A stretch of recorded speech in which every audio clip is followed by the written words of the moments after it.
Good morning students. आज हम आपको स्टैटिक्स में जो हमारा चैप्टर चल रहा था रिग्रेशन, उसमें हम आगे और बढ़ते हैं। पिछले वीडियो में हमने रिग्रेशन से संबंधित कुछ क्वेश्चंस बताए और विशेषकर जस्ट इससे पिछले वाले वीडियो में आपको ये जानकारी दी कि यदि एक चर दिया हुआ है और तो उसकी सहायता से हम दूसरे चर का मान ज्ञात कर सकते हैं। आज ऐसा ही एक सवाल और हम आपके सामने इस वीडियो में लेके आए हैं, जिसमें ये बताया गया है कि the following data relates the height यानी एक्स एंड वेट यानी Y of the thousands business executives.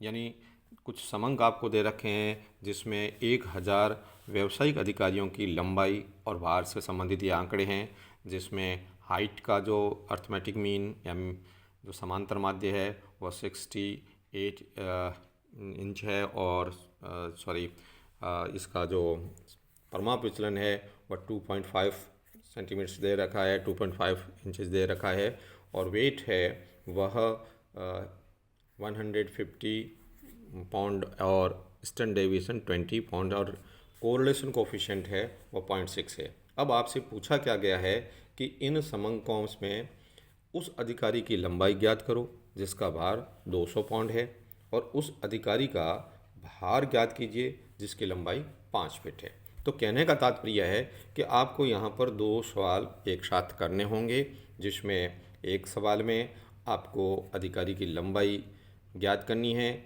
जब उसका भार दे रखा हो, और दूसरा दी गई इन्हीं जानकारी के आधार पर भार अनुमानित करना होगा यदि लंबाई दी गई हो। आपको जानकारी क्या दे रखी है? वह दे रखी है जैसे हाइट को एक्स माना गया है और दूसरा जो वेट है उसको वाई माना गया, और आपको एक्स बार दे रखा है 68 और स्टैंडर्ड डेविएशन ऑफ एक्स दे रखा है यानी वह है 2.5, और वेट के संबंध में 150 यानी वाई बार वो है 150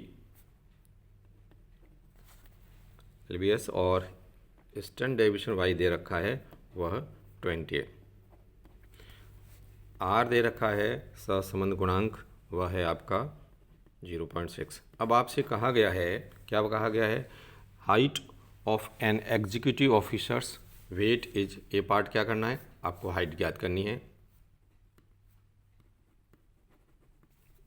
और वेट कितना दे रखा है जिसका वो है 200 पाउंड, और दूसरे क्वेश्चन में आपको वेट ज्ञात करना है जिसका हाइट दे रखी है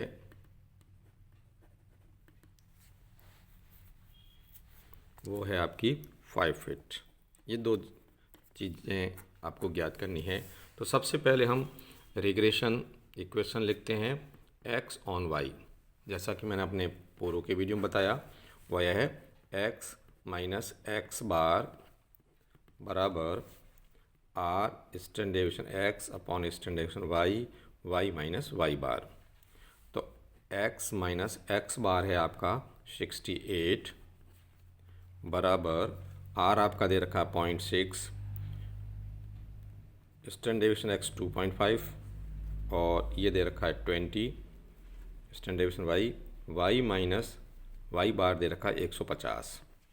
फिर x माइनस 68 बराबर, जब आप इसे सॉल्व करेंगे तो ये हो जाएगा 0.075 y माइनस 11.25, और फिर पक्षांतर कर लेंगे तो ये हो जाएगा आपका x बराबर 0.075 y प्लस 56.75, और अब आप y का मान रख देंगे 200। तो ऐसी स्थिति में x का मान आ जाएगा x बराबर डेसिमल 0.075 इंटू 200 प्लस 56.75, और x बराबर हो जाएगा आपका 71.75 इंच।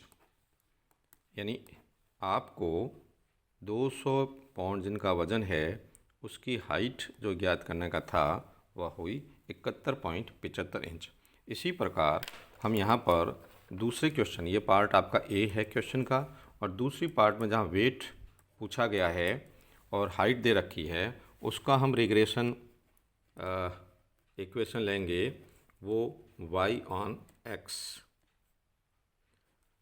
इसमें आपका ये हो जाएगा y माइनस वाई बार बराबर r standard deviation y upon standard deviation x into X minus X बार।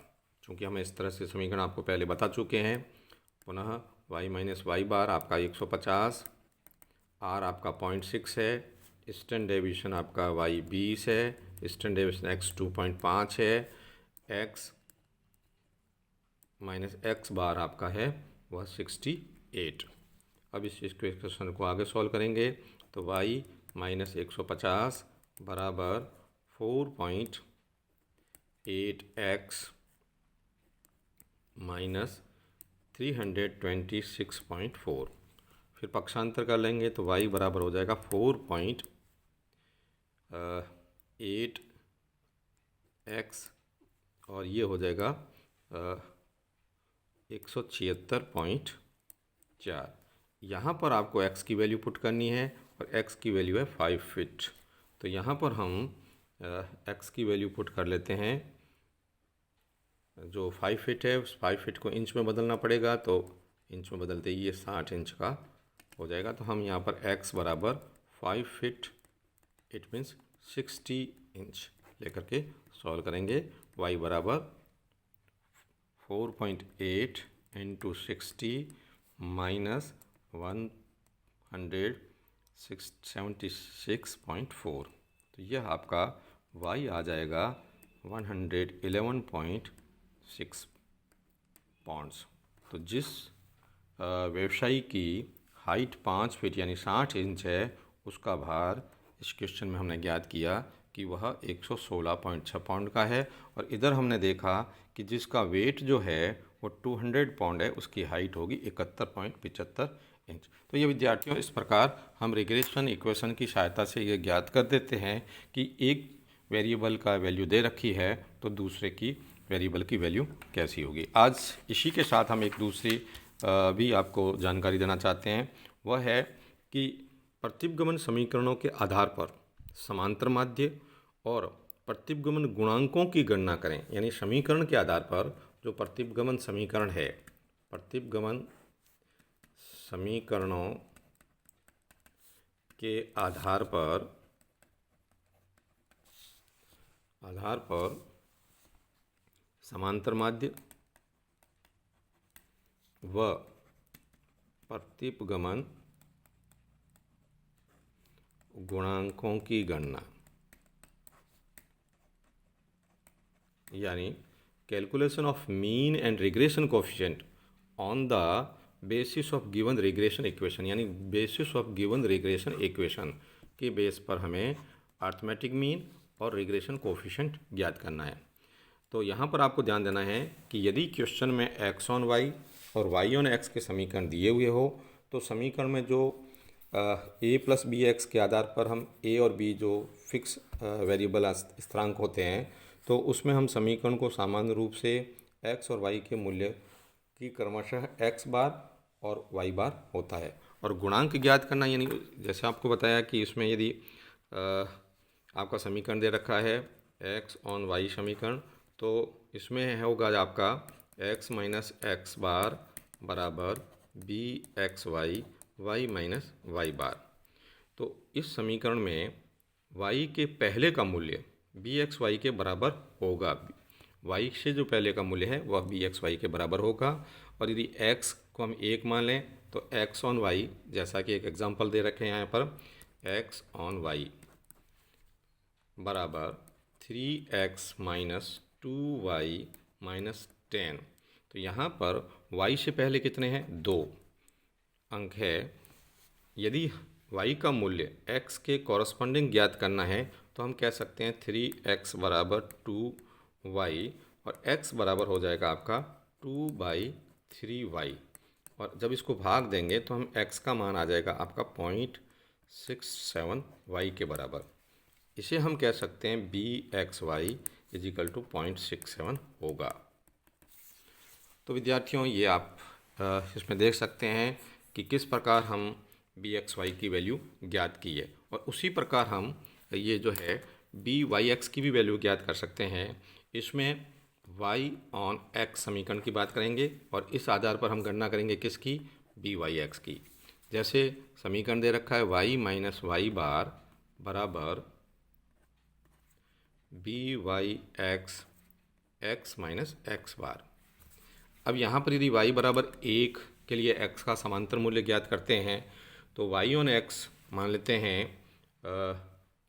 4y माइनस 3x प्लस 108 बराबर 0, तो 4y बराबर 3x, और इसमें y का मान हो जाएगा 3/4x which is equal to 0.75x। अर्थात यहाँ पर आप कह सकते हैं कि byx है वह जो है वह आपका होगा 0.75 के बराबर होगा। तो इस प्रकार हम x ऑन y से byxy और y ऑन x से हमें byx को ज्ञात कर सकते हैं। प्रश्न में समीकरणों के x ऑन y और दूसरा समीकरण जो होता है y ऑन x होता है। अतः x ऑन y और y ऑन x का अनुमान लगाते समय हमें ये ध्यान देना होगा, किस बात का ध्यान देना होगा कि ये जो है bxy तथा byx इनका जो गुणा है वो 1 से ज़्यादा नहीं होना चाहिए। यानी इनके बीच में जब मल्टीप्लायर करते हैं तो वो मल्टीप्लायर जो है वह 1 से अधिक नहीं होना चाहिए, 1 से ज़्यादा नहीं होना चाहिए। ये बात आपको ध्यान रखनी चाहिए। तो विद्यार्थियों, बहुत बहुत धन्यवाद आपको कि आप इस तरह के क्वेश्चंस को पहले भी सॉल्व करते रहे हैं और आगे भी सॉल्व करें। कोई समस्या हो तो फ़ोन करके संपर्क कर सकते हैं। हमने रिग्रेशन के आपको कई सवाल हल करके बताए हैं। धन्यवाद। हम एक अगले वीडियो में फिर आपसे मुलाकात करेंगे।